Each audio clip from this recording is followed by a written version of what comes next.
Hello, historians and dear NET aspirant. This is RJR sir, and today we will start a new chapter: cell cycle and cell division. In this lecture, we discuss cell cycle.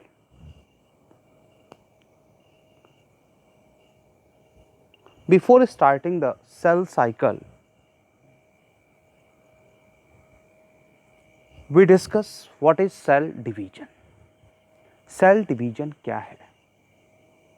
बेटा ये एक process है जिसमें एक cell divide करती है after maturation और divide करके दो डॉटर सेल्स का फॉर्मेशन करती है, यानी दो प्रोजनी सेल्स का फॉर्मेशन होता है। ठीक है, जो सेल डिवाइड करती है उसे पेरेंट सेल कहते हैं और जो सेल बनती है आफ्टर डिवीजन उसे डॉटर सेल्स कहा जाता है। ठीक है बेटा, डॉटर सेल्स के पास वो सारे कैरेक्टर मौजूद होते हैं नॉर्मली जो डिवीजन होता है उसमें, जो पेरेंट सेल के पास है। अभी हम नॉर्मल एक डिवीजन की बात कर रहे हैं, आगे डिवीजन में देखेंगे कि वेरिएशन भी आता है, कभी कभी नहीं भी आता है, इक्वेशनल और रिडक्शनल की बात करी जाएगी। यहाँ नॉर्मल डिवीजन की बात चल रही है, तो डिवीजन में इक्वल डॉटर सेल्स का फॉर्मेशन होता है। अब यूनिसेलुलर ऑर्गेनिज्म का केस देखो, तो यूनिसेलुलर ऑर्गेनिज्म के केस में जो सेल डिवीजन है यही सेलुलर रिप्रोडक्शन यानी उस ऑर्गेनिज्म के रिप्रोडक्शन के लिए रिस्पॉन्सिबल होता है, यानी सेल डिवीजन ही वहाँ पर वे ऑफ रिप्रोडक्शन है। मल्टी सेलुलर ऑर्गेनिज्म की बात करें तो मल्टी सेलुलर ऑर्गेनिज्म में बेटा जो सेल डिवीजन है ये इम्पॉर्टेंट रोल प्ले करता है ड्यूरिंग डेवलपमेंट, यानी आफ्टर जाइगोट फॉर्मेशन जो एक मल्टी सेलुलर बॉडी का फॉर्मेशन होता है वो सब रिजल्ट है किसका? सेल डिवीजन का। मल्टी सेलुलर ऑर्गेनिज्म के और डिटेल में जाओगे तो देखोगे उनमें रिप्रोडक्शन के दौरान भी कुछ स्पेसिफिक टाइप के डिवीजन्स चलते हैं, लेकिन वो बाद की बातें हैं। अभी बस इतना जानिए कि जाइगोट से मल्टी सेलुलर बॉडी के फॉर्मेशन में नंबर ऑफ डिवीजन होते हैं जिसको क्लीवेज कहा जाता है। क्या कहते हैं? क्लीवेज।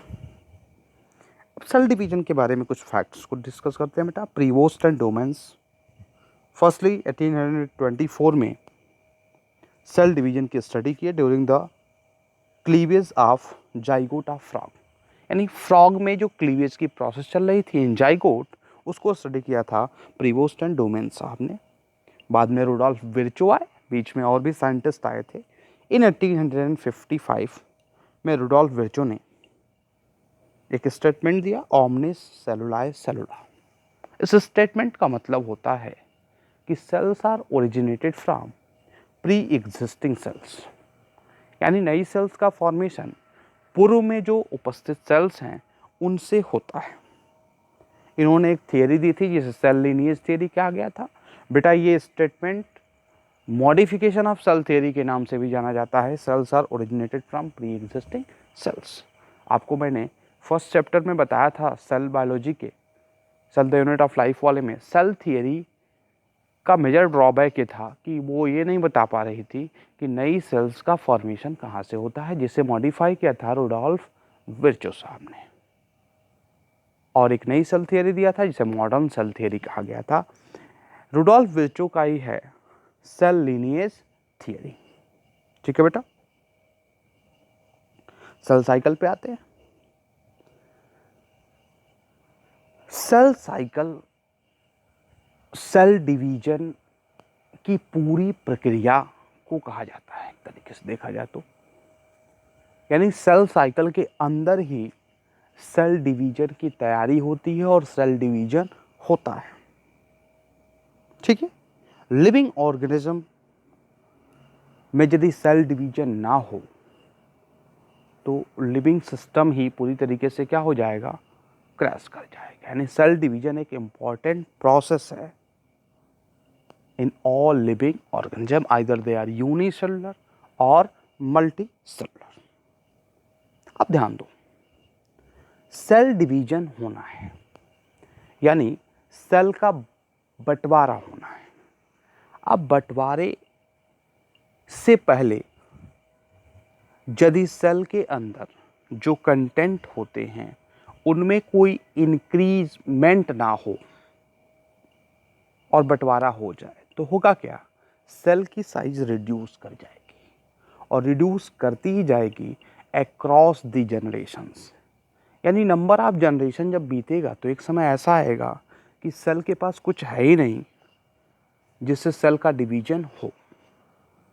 ये कुछ वैसा ही है कि एक बाप की दो औलाद हैं, ठीक है बेटा, और दोनों आधी आधी जायदाद बांट ली है पिताजी की अपने,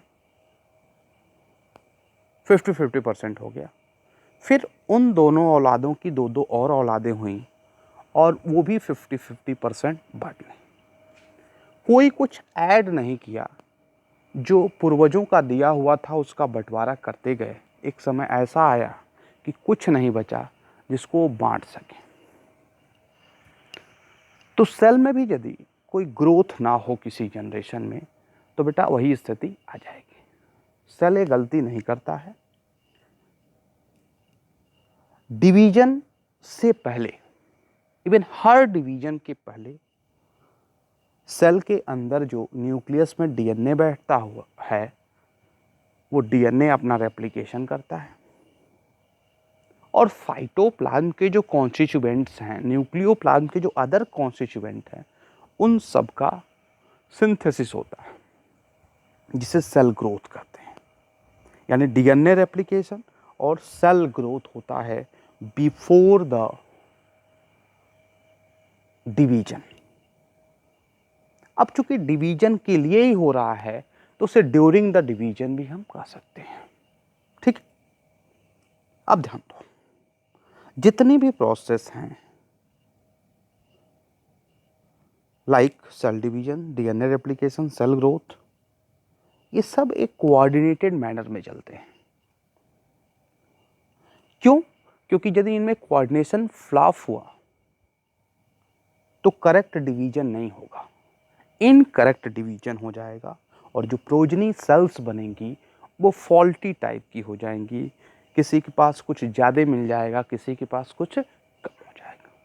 एग्जैक्ट डिवीजन नहीं हो पाएगा यदि उनमें आपस में कोऑर्डिनेशन क्या हो जाए, फ्लॉप हो जाए।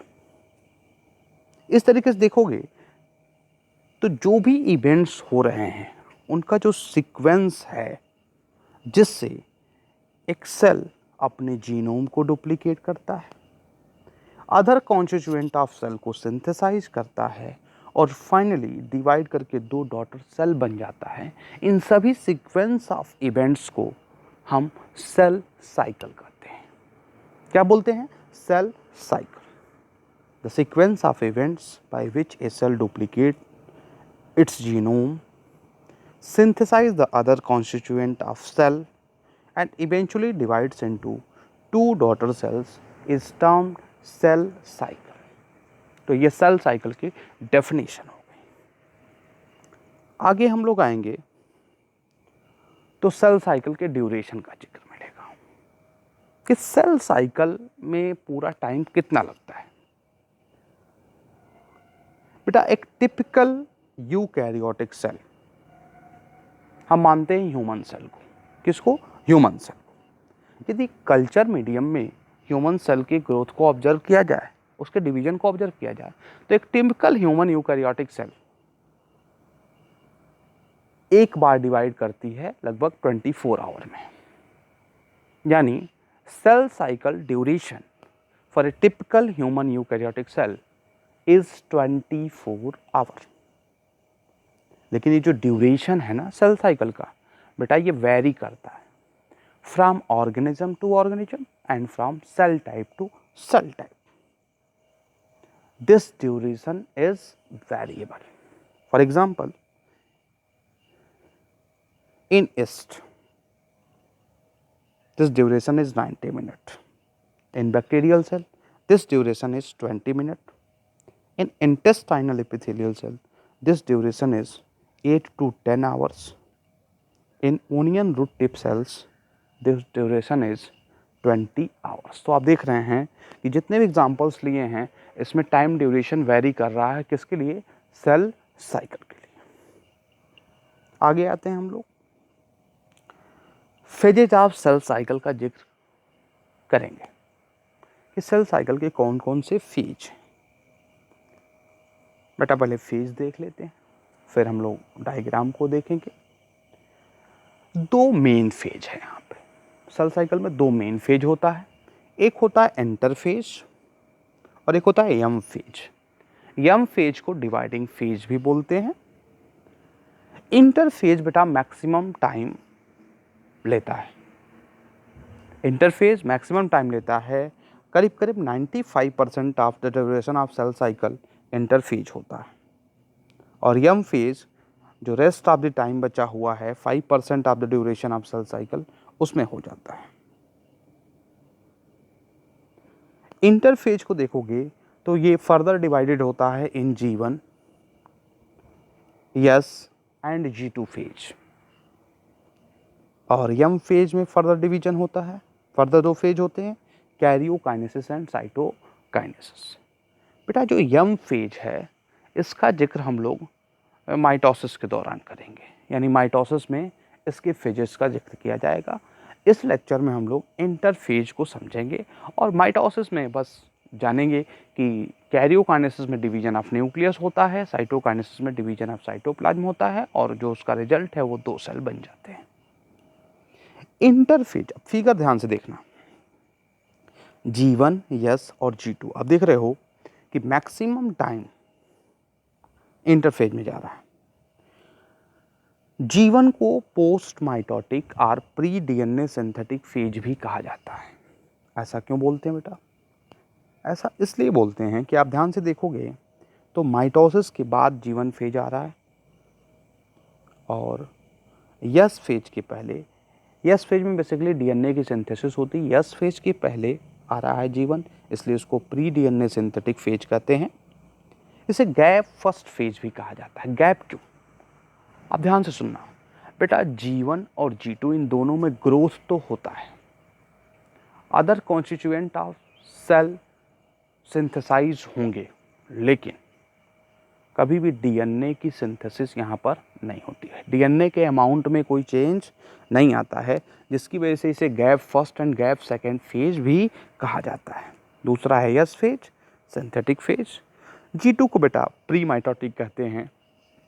अब आपकी समझ में आ गया होगा, पहला वाला समझाए हैं तो, कि G2 फेज जो है वो माइटोसिस से पहले इसलिए प्री माइटोटिक और सिंथेसिस से बाद है इसलिए पोस्ट सिंथेटिक फेज कहा जाता है और गैप 2 फेज कहा जाता है। तो ये हो गए phases of cell cycle.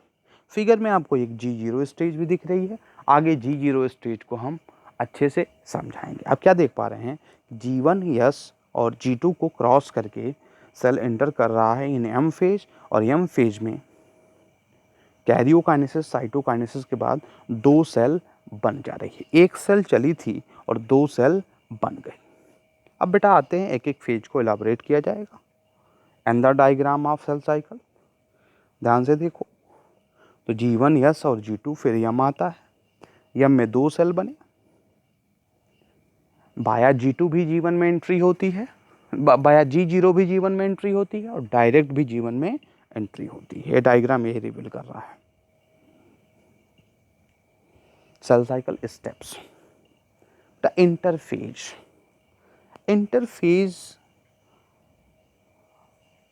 First division और सेकंड डिवीजन के बीच के फेज को कहा जाता है, यानी the end of one cell division and the beginning of the next cell division. जो भी पीरियड आता है उसे क्या बोलते हैं? इंटरफेज। इंटरफेज को रेस्टिंग फेज और नॉट डिवाइडिंग फेज भी बोलते हैं। ऐसा क्यों? जैसे एक धावक है, दौड़ के आया, उसके बाद कुछ देर वो क्या किया? रेस्ट किया। रेस्ट करके बेसिकली वो कर क्या रहा है? कुछ एनर्जी गेन करता है और फिर दूसरे राउंड के लिए वो धावक बढ़ता है। उसी तरीके से सेल है बेटा, डिवाइड किया और डिवाइड करने के बाद कुछ देर वो रेस्ट किया, फिर आगे जाएगा। उस रेस्टिंग स्टेज में भी सेल अपना क्या करता है, प्रिपरेशन करता है। तो यहाँ डिवीजन नहीं होता इसलिए नॉन डिवाइडिंग फेज। सेल कुछ देर के लिए रेस्ट करता है डिवीजन से, इसलिए इसे रेस्टिंग फेज कहा जाता है। ध्यान दो, यहाँ पर basically cell highly metabolic active होता है, और मेटाबॉलिकली एक्टिव होगा इसलिए मेटाबॉलिकली एक्टिव फेज कहा जाता है। और होता क्या है, इसमें सेल खुद को प्रिपेयर करता है for the next cell division. तो बेसिकली ये प्रिपरेटरी फेज है for the next round of cell division. इसमें 3 सक्सेसिव स्टेज होते हैं, इसका मैंने पहले ही जिक्र किया है, G1, S और G2। फर्दर जो नाम है वो क्यों पड़े, इसका डिस्कशन हम लोग पहले कर चुके हैं, अभी इसी लेक्चर में पहले अभी किए हैं, ठीक है ना। तो अब हम लोग आएंगे G1 पर। G1 फेज, अब आपको जानना है कि G1 में बेसिकली होता क्या है। तो G1 में ग्रोथ होता है, इसीलिए उसका नाम क्या पड़ा, G1। अब ग्रोथ में क्या क्या होता है, तो जो फॉलोइंग इवेंट्स हैं उनका जिक्र इस स्लाइड में मैंने किया है, 1 बाय 1 देखते हैं। बेटा G1 इंटरवल फेज होता है between mitosis and initiation of DNA replication. G1 phase longest होता है और मोस्ट वेरिएबल फेज होता है। मोस्ट वेरिएबल फेज का मतलब क्या है यहाँ पे, कि यहाँ पर ढेर सारे ड्रामा चलते हैं। ड्रामा क्या है, एक्सेसिव सेलुलर सिंथेसिस चलता है। क्या चलेगा, एक्सेसिव सेलुलर सिंथेसिस चलता है। इसमें आरएनएज, प्रोटीन्स, लिपिड्स, कार्बोहाइड्रेट, इन सब की सिंथेसिस चलती रहती है। इसी में सेकेंड स्टेटमेंट पढ़ो, during G1 phase the cell is metabolically active. Intensive cellular synthesis चल रहा है, जिसकी वजह से मेटाबॉलिज्म उसका क्या होगा, काफ़ी हाई होगा। सेल कॉन्टिन्यूसली ग्रो कर रहा है ड्यूरिंग G1 फेज, ग्रो कर रहा है यानी साइटोप्लाज्म का ग्रोथ हो रहा है, लेकिन डीएनए रेप्लिकेशन नहीं हो रहा है। इसीलिए G1 की फेज के बारे में कहा जाता है कि साइटोप्लाज्म टू न्यूक्लियोप्लाज्म रेशियो यहाँ पर क्या होता है, बढ़ता है, और न्यूक्लियोप्लाज्म टू साइटोप्लाज्म रेशियो क्या है, यहाँ पर घटता है, क्योंकि साइटोप्लाज्मिक कंटेंट की सिंथेसिस यहाँ पर ज़्यादा होनी है। यहाँ पर एटीपी का स्टोरेज भी होता है, वेरियस एंजाइम्स की सिंथेसिस होती है, उन एंजाइम्स की भी सिंथेसिस होती है जो नेक्स्ट स्टेज यानी यस फेज में लगने वाले हैं। इसीलिए हम इसे बोलते हैं substances of G stimulates the onset of the next S phase. Very S, जो यस फेज है ना, जहाँ पर डीएनए रेप्लिकेशन होना है, बेटा डीएनए रेप्लिकेशन में भी वैरायटी ऑफ एंजाइम्स लगते हैं, उन एंजाइम्स की भी सिंथेसिस होती है ड्यूरिंग G1 फेज, ठीक है। Decision for a division in a cell occurs very S. Cell division का जो डिसीजन है कि डिवीजन करना है या नहीं करना है, वो यहीं पर डिसाइड होता है। either they are enter into G0 or enter into G1, it will be decided at this stage. Synthesis of NHC protein, non histone complex protein का फॉर्मेशन होता है। कहाँ पर, G1 में। कार्बोहाइड्रेट की सिंथेसाइज होता है, प्रोटीन और लिपिड, ये मैंने पहले ही बोला है आपको, इन सब की चीज़ सिंथेसिस यहीं पर होती है। एंजाइम्स, अमीनो एसिड, न्यूक्लियोटाइड, ध्यान दो, न्यूक्लिक एसिड का डीएनए यहाँ नहीं बन रहा है, लेकिन आरएनए बन रहा है, तो उसके लिए न्यूक्लियोटाइड की सिंथेसिस यहाँ पर होगी। इवन डीएनए के भी जो रेप्लिकेशन में न्यूक्लियोटाइड्स का एडिशन होगा, उसके मोनोमर्स की सिंथेसिस हो जाती है ड्यूरिंग G1 फेज। ओवरऑल अगर आप देखें तो G1 को आप बोल सकते हो interval phase between cell division and initiation of DNA replication. यहाँ पर सेल मेटाबॉलिकली एक्टिव है और लिपिड, प्रोटीन, कार्बोहाइड्रेट, इन सब की सिंथेसिस होती है। आप एंजाइम्स को भी प्रोटीन की कैटेगरी में रखेंगे। Most of the protein enzymes are क्या होते हैं, प्रोटीन्स होते हैं। तो ये सारे इवेंट्स ड्यूरिंग G1 फेज चलते हैं। आगे हम लोग आएंगे यस फेज और सिंथेटिक फेज। बेटा इस फेज में आप जानिए डीएनए की सिंथेसिस होती है, और डीएनए की सिंथेसिस कैसे होगी, बाय रेप्लिकेशन प्रोसेस। तो आप इसको डीएनए सिंथेसिस फेज और सिंथेटिक फेज और रेप्लिकेशन फेज के नाम से भी जानते हैं। इस फेज में होता क्या है पर सेल जो डीएनए का अमाउंट होता है वो डबल हो जाता है। पर सेल डीएनए का अमाउंट क्या हो जाएगा? डबल हो जाएगा। यानी जितना डीएनए का अमाउंट एट G1 है उसके जस्ट डबल अमाउंट हो जाता है after S phase. S phase में सक्सेसिव सेलुलर डीएनए की सिंथेसिस होती है। तो at the beginning of S phase जो डीएनए का अमाउंट होगा वो at the end of S phase just क्या हो जाएगा? डबल हो जाएगा। The initial amount of DNA is denoted as 2C, then it increases to 4C। C यहाँ पर क्या है? C बेटा एक यूनिट है। ये पिकोग्राम में भी एग्जामिनर पूछ सकता है आपसे, वो मिलीग्राम में भी पूछ सकता है, किलोग्राम में भी पूछ सकता है। वो एग्जामिनर की मर्जी है कि क्या पूछेगा। जो भी पूछेगा आपको उसमें क्या करना है? 2 से मल्टीप्लाई कर। इसका मतलब क्या है कि अमाउंट डीएनए का डबल हो रहा है। ध्यान दो, डीएनए का अमाउंट डबल होना और क्रोमोसोम का नंबर, इन दोनों में जमीन आसमान का फर्क है। बेटा क्रोमोसोम नंबर कांस्टेंट रहता है, क्रोमोसोम नंबर नहीं बढ़ता है, केवल डीएनए का अमाउंट बढ़ता है। यानी यदि सेल की प्लॉइडी 2n होता है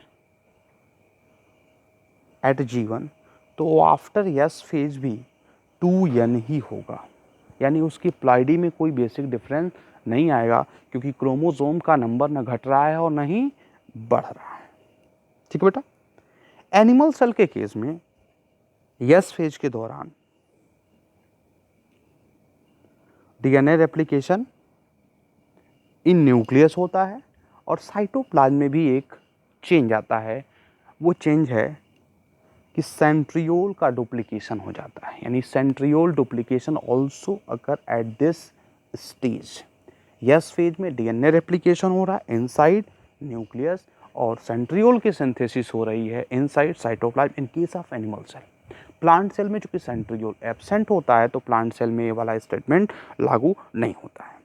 इसके अलावा ध्यान दो, डीएनए का अमाउंट यदि बढ़ रहा है तो यूकैरियोटिक सेल है बेटा, यहाँ पर हिस्टोन प्रोटीन की भी सिंथेसिस की नीड होगी। यदि हिस्टोन नहीं बनेगा तो डीएनए क्रोमेटिन के फॉर्म में नहीं बन पाएगा।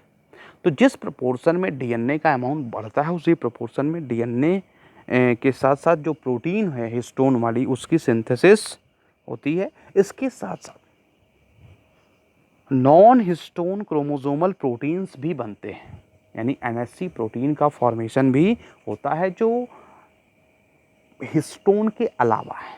हिस्टोन के अलावा भी क्रोमोसोम के फॉर्मेशन में प्रोटीन्स लगती हैं, उनकी सिंथेसिस भी यहाँ पर चल रही है। अब देखोगे यूक्रोमेटिन, तो मैंने फर्स्ट चैप्टर में बताया था कि यूक्रोमेटिन में होता क्या है कि डीएनए लूजली अटैच होता है विथ हिस्टोन, तो जाहिर सी बात है उसका रेप्लिकेशन पहले होगा। और हेट्रोक्रोमेटिन में कॉम्पैक्टली अरेंज होता है, उसका रेप्लिकेशन थोड़ा देरी में होगा। ठीक है। हमने यूक्रोमेटिन को एक्टिव फॉर्म ऑफ क्रोमेटिन भी कहा था, जाहिर सी बात है वहाँ पर डीएनए फ्री रहेगा तो रेप्लिकेशन के जो एंजाइम्स हैं उस पर वर्क एफिशिएंटली कर पाएंगे। और हेट्रोक्रोमेटिन में चूंकि कॉम्पैक्टली अरेंज है तो वहाँ पर उतना एफिशिएंटली एंजाइम्स वर्क नहीं कर पाएंगे। After the end of S phase each chromosome has 2 chromatids. Basically chromatids का लोचा क्या है, ध्यान दो। एक सेल की लाइफ को सपोर्ट करने के लिए क्रोमोसोम का एक क्रोमेटिड के पास जितना डीएनए होता है उतना पर्याप्त होता है। दूसरा जो क्रोमेटिड दिखता है आपको क्रोमोसोम में, बेसिकली वो क्रोमोसोम के फॉर्म में डीएनए केवल और केवल डिवीजन के दौरान होता है। मेटाफेज और एनाफेज पर ही क्रोमोसोम दिखते हैं। क्योंकि मेटाफेजिक पर ही क्रोमोसोम का शेप ऑब्जर्व किया जा सकता है, तो जब भी क्रोमोसोम को देखते हो 2 क्रोमेटिड दिखाता होगा आपको। एक क्रोमेटिड जो है ना वो बनता है ड्यूरिंग एस फेज, यानी उस क्रोमेटिड का डीएनए, उस क्रोमेटिड का हिस्टोन और नॉन हिस्टोन क्रोमोसोमल प्रोटीन का फॉर्मेशन कहाँ हो रहा है? At the S phase. तो वही बोल रहा है ईच क्रोमोसोम हैज 2 क्रोमेटिड्स। यहाँ पर 2 क्रोमोसोम और क्रोमेटिड के फॉर्मेट होल इंटरफेज में डीएनए नहीं रहता है, पूरे इंटरफेज में डीएनए रहता है in the form of chromatin. क्योंकि क्रोमेटिन के फॉर्म में नहीं होगा तो डीएनए का रेप्लिकेशन ही संभव नहीं। तो एक बात नोट करेंगे आप कि पूरे इंटरफेज में डीएनए किस फॉर्म में होता है, क्रोमैटिन के फॉर्म में होता है। क्रोमोसोम का फॉर्मेशन तो होता है ड्यूरिंग एम फेज, ठीक है। लेकिन हाँ, एक क्रोमेटिड के बराबर डीएनए रिसीव किया था फ्रॉम G1 फेज, और यहाँ पर 2 क्रोमेटिड के बराबर डीएनए हो गया, हिस्टोन हो गया और नॉन हिस्टोन क्रोमोसोमल प्रोटीन्स हो गए। तो बेटा पूरे एस फेज की ये कहानी है। इसमें आपने देखा, एक बार समराइज करता हूँ कि डीएनए का अमाउंट डबल हो जाता है, डीएनए का रेप्लिकेशन होता है और क्रोमोसोम कैप्ट कांस्टेंट होते हैं। एनिमल सेल में सेंट्रियोल का डुप्लीकेशन होता है और हिस्टोन प्रोटीन की सिंथेसिस होती है। नॉन हिस्टोन क्रोमोसोमल प्रोटीन भी यहाँ पर सिंथेसाइज होते हैं। आएंगे G2 फेज पर। G2 फेज पर बेटा उन प्रोटीन्स की सिंथेसिस होती है जिन प्रोटीन की रिक्वायरमेंट होती है ड्यूरिंग माइटोसिस, ठीक है। तो ये एक स्पेसिफिक पॉइंट मिला कि माइटोसिस यानी डिवीजन के प्रोसेस में जिन प्रोटीन्स की नीड होती है उसकी सिंथेसिस होती है ड्यूरिंग G2। इसके अलावा जो सेल ग्रोथ होता है वो कॉन्टिन्यू रहता है, इसलिए इसको G2 कहते हैं। बीच में एस फेज में साइटोप्लाज्मिक कंटेंट की सिंथेसिस नहीं हो रही है, लेकिन G2 में साइटोप्लाज्मिक कंटेंट की सिंथेसिस होती है। G2 phase basically final phase है ऑफ इंटरफेज और वेरी शॉर्ट फेज होता है, ठीक है, जिसमें सेल साइकिल एक रैपिड ग्रोथ करता है फॉर द एम फेज। जो भी कमियां होती हैं उसको तेजी से पूरा किया जाता है ड्यूरिंग G2 फेज। यानी फाइनल प्रिपरेशन जो है सेल का वो कहां पर होता है, ड्यूरिंग G2। G2 के केस में न्यूक्लियस वेल डिफाइंड होता है, उसके पास एक न्यूक्लियर एनवेलप होता है और कम से कम एक न्यूक्लियोलस पाया जाता है। तो ये G2 की स्टेज हो गई, G2 स्टेज हो गया बेटा। इसमें कुछ जो इम्पॉर्टेंट इवेंट्स होते हैं उसका जिक्र हम लोग करेंगे, जैसे माइटोटिक स्पिंडल प्रोटीन का फॉर्मेशन होता है, ट्यूबलिन प्रोटीन होती है। कौन सी, ट्यूबलिन प्रोटीन। तो ट्यूबलिन प्रोटीन की सिंथेसिस होती है यहाँ पर। दूसरा, क्रोमोसोम कंडेंसेशन फैक्टर अपीयर होते हैं। क्रोमोसोम कंडेंसेशन फैक्टर की नीड क्या है, उसकी भी नीड माइटोसिस में है बेटा। वो यदि नहीं होगा तो क्रोमोसोम का कंडेंसेशन ही नहीं होगा। इसके बाद वाला स्टेज जो प्रोफेज है वहीं पर क्रोमोसोम का कंडेंसेशन होना होता है। आरएनए टाइप्स का फॉर्मेशन होता है, तीनों तरह के आरएनए बनते हैं। नॉन हिस्टोन क्रोमोसोमल प्रोटीन की सिंथेसिस भी यहाँ पर चलती है और एटीपी मॉलिक्यूल का फॉर्मेशन भी यहाँ पर चलता है। जो ऑर्गेनेल्स हैं लाइक माइटोकॉन्ड्रिया एंड प्लास्टिड, इनका डुप्लीकेशन होता है और डैमेज डीएनए रिपेयर यहाँ पर पाया जाता है। बेटा डीएनए रेप्लिकेशन, दुनिया का कोई भी ऐसा प्रोसेस नहीं है जो थोड़ा बहुत फॉल्टी ना हो। 100% कोई भी सिस्टम होता नहीं है। और डीएनए रेप्लिकेशन का जो एंजाइम है ना, डीएनए पॉलीमरेज, वो मतवाला एंजाइम है। वो बड़ा सा साइज होता है उसका, खूब ढेर सारी गलतियां करता जाता है। उस गलतियों को सही करने के लिए उसके पास प्रूफ रीडिंग एक्टिविटी होती है, उसके बावजूद भी ढेर सारी गलतियां रह जाती हैं। अगर वो गलतियां आगे चली गई बेटा तो वो क्या कर देंगी, वो डीएनए का स्वरूप बदल देंगी, म्यूटेशन हो जाएगा, वेरिएशन आ जाएगा, जो कि नहीं करना है। तो वहाँ पर जो डीएनए डैमेज हुआ रहता है उसको क्या करना होता है, रिपेयर करना होता है। तो ये G2 स्टेज था। अब आएंगे हम लोग G0 फेज पर। बेटा मैंने यहाँ पर एम फेज को साइलेंट कर दिया। एम फेज को क्यों साइलेंट कर दिया, क्योंकि एम फेज की दरकार आपको आगे लगेगी। हम लोग एम फेज को पढ़ेंगे कि उसमें डिफरेंट टाइप्स के डिवीजन हैं, लेकिन ये जो सेल साइकिल के इंटरफेज की स्टेज है ये हर डिवीजन में आती है। G0 फेज को इनएक्टिव स्टेज और क्वेसेंट स्टेज कहा जाता है। कुछ सेल्स ऐसी होती हैं एनिमल्स में जो सेल डिवीजन नहीं करती हैं, लाइक हार्ट सेल्स। और कुछ सेल ऐसी होती हैं जो किसी स्पेशल अकेजन पे डिवाइड करती हैं। वो अकेजन क्या है, जब किसी सेल्स को क्या करना होता है, रिप्लेस करना होता है,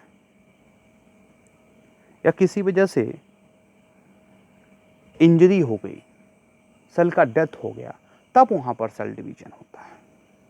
अभी ध्यान से समझना, अकेजनली सेल डिवीजन हो रहा है इसका मतलब क्या कि जो सेल कभी डिवाइड नहीं करती है वो अब क्या करेगी, डिवाइड करेगी। तो जो जो सेल डिवाइड नहीं करती है इसका मतलब क्या, वो सेल परमानेंट स्टेज में चली गई है। और परमानेंट स्टेज क्या है, उसमें सेल अपने सारे नॉर्मल फंक्शन करता है लेकिन वो डिवाइड नहीं करता है। ठीक है, डिवाइड तब तक नहीं करेगा जब तक कोई इंजरी ना हो। तो बेटा जब तक डिवाइड नहीं करता है तब तक के स्टेज को बोलते हैं G0 स्टेज और क्रिसेंट स्टेज। नॉर्मल फंक्शन कर रहा है तो वहाँ पर सेल मेटाबॉलिकली क्या होगा, एक्टिव होगा। इस स्टेज में क्या होता है कि सेल जीवन फेज में एंटर न करके जीवन से एग्जिट कर जाता है और एक नए इनएक्टिव स्टेज में एंटर करता है जिसे क्विसेंट स्टेज और G0 स्टेज कहा जाता है। सेल्स मेटाबॉलिकली एक्टिव होगा। ये डिवाइड क्यों नहीं करता है, बेसिकली यहाँ पर ग्रोथ फैक्टर्स की कमी होती है और न्यूट्रिएंट्स की भी कमी होती है। इन दोनों चीज़ों की कमी होने की वजह से सेल डिवाइड नहीं करेगा। G0 स्टेज में एंट्री ये वेरी कॉमन फीचर है in most of the mammalian cells. ठीक है, सेल्स जो होते हैं हमने कहा था परमानेंट हो जाते हैं, तो परमानेंट हो जाते हैं और इन्हें पोस्ट माइटोटिक सेल्स भी कहा जाता है। पोस्ट माइटोटिक सेल्स क्यों कहते हैं, क्योंकि आफ्टर डिवीजन इनका फॉर्मेशन हुआ होता है। ठीक है बेटा, तो ये G0 की कहानी है जिसमें सेल एक इनएक्टिव स्टेज में इंटर कर जा रहा है। इनएक्टिव किस पर्सपेक्टिव में बोल रहे हैं कि वो सेल डिवीजन नहीं करेगा, बाकी सारी चीज़ें करेगा, जिसकी वजह से सेल मेटाबॉलिकली क्या होते हैं, एक्टिव होते हैं। देखो, स्टेम सेल और मेरिस्टेमेटिक सेल की प्रॉपर्टी होती है कि एक सेल जब डिवाइड करता है दो बनेगा तो एक सेल साइकिल को आगे कंटिन्यू करती है और दूसरी सेल जो बनी होती है वो डेवलपमेंटल फेट को चली जाती है। डेवलपमेंटल फेट को चले जाने का मतलब क्या, डिफरेंशिएटेड स्टेट में चले जाना। और डिफरेंशिएटेड स्टेट में चला गया यानी कुछ पार्ट बन गया, तो वो डिवाइड करेगा कि नहीं करेगा ये डिपेंड करेगा कि रिक्वायरमेंट आपकी बॉडी की क्या है। रिक्वायरमेंट यदि है तो डिवाइड करेगा, नहीं है तो डिवाइड नहीं करेगा। वो सेल्स परमानेंट हो जाती हैं। बेटा प्लांट्स के केस में परमानेंट सेल भी मेरिस्टेमेटिक हो सकती है। एनिमल्स के केस में ये केस में रेयर होता है थोड़ा सा, लेकिन प्लांट में फ्रिक्वेंटली पाया जाता है क्योंकि वेजिटेटिव प्रोपगेशन ये यूजुअल मैकेनिज्म है प्लांट के केस में। प्लांट की हर सेल के पास ये एबिलिटी होता है कि वो कोई भी सेल बन सकता है। यम फेज की बात करते हो तो यम फेज के दो स्टेज हैं, कैरियोकाइनेसिस एंड साइटोकाइनेसिस। अब इसमें टाइप ऑफ डिवीजन पे आएंगे हम लोग। तो तीन तरह के डिवीजन होते हैं, ए माइटोसिस, माइटोसिस और मियोसिस। इस लेक्चर में बेटा हमने ए माइटोसिस को इंक्लूड किया है। ए माइटोसिस पर जाने से पहले हम लोग सेल साइकिल के चेक पॉइंट्स का जिक्र करेंगे। क्या हैं ये checkpoints? Checkpoints basically जैसे टोल नाका होता है ना, कि आप कुछ दूर गए उसके बाद से एक टोल नाका है, एक पुलिस चेक पोस्ट है, जहाँ पर ये चेक किया जाता है कि कहीं कोई आप किसी आपराधिक प्रवृत्ति के तो नहीं हैं, आप कहीं कुछ गलत काम तो नहीं करने जा रहे हैं। तो ये सारी चीज़ें चेक होती हैं। उसी तरीके से एक पाथ है, सेल साइकिल क्या है, एक पाथ है। यहाँ पर समय समय पर चेक किया जाता है कि सेल की ग्रोथ प्रॉपर है कि नहीं, सेल प्रॉपरली डिवीजन के लिए प्रिपेयर हुआ है कि नहीं। तो डिफरेंट चेक पॉइंट्स हैं जहाँ पर कुछ फैक्टर्स होते हैं जो चेक करके बताते हैं कि हाँ सेल ओके है और सेल ओके है या नहीं है। नहीं है तो फिर वो ग्रोथ करेगा। जैसे हम बात करें तो जीवन से यश, जीवन से यश यानी जीवन से यश के बीच में एक चेक पॉइंट है। वेरी फर्स्ट चेक पॉइंट जीवन चेक पॉइंट इसे कहते हैं और जीवन टू यश चेक पॉइंट कहते हैं। बेटा यहाँ पर चेक होता है न्यूट्रिएंट, चेक होता है ग्रोथ फैक्टर और चेक होता है डीएनए डैमेज। ये तीन चीज़ें चेक करी जाती हैं ड्यूरिंग जीवन चेक पॉइंट। यदि सब कुछ ओके है तो सेल इंटर करेगा इन यस फेज और नहीं है तो सेल इंटर कर जाएगा इन G0 स्टेज। ठीक है बेटा, सिंथेसिस होती है, फिर सेल साइकिल इंटर करता है इन G2 फेज। G2 पर भी एक चेक पॉइंट होता है। उस चेक पॉइंट पे बेसिकली सेल की साइज देखी जाती है और डीएनए रेप्लिकेशन देखा जाता है। यानी यहाँ पर न्यूक्लियो साइटोप्लाज्मिक रेशियो मैच कराया जाता है कि जिस प्रपोर्शन में डीएनए का रेप्लिकेशन हुआ था ड्यूरिंग स्पेस, उसी प्रपोर्शन में साइटोप्लाज्म की सिंथेसिस हुई है कि नहीं हुई है। यदि नहीं हुई है तो G2 में उसकी सिंथेसिस होगी। फिर सेल इंटर करता है इस चेक पॉइंट के बाद इन माइटोसिस, और माइटोसिस में मेटाफेज पर एक चेक पॉइंट होता है। मेटाफेज चेक पॉइंट क्या चेक करता है?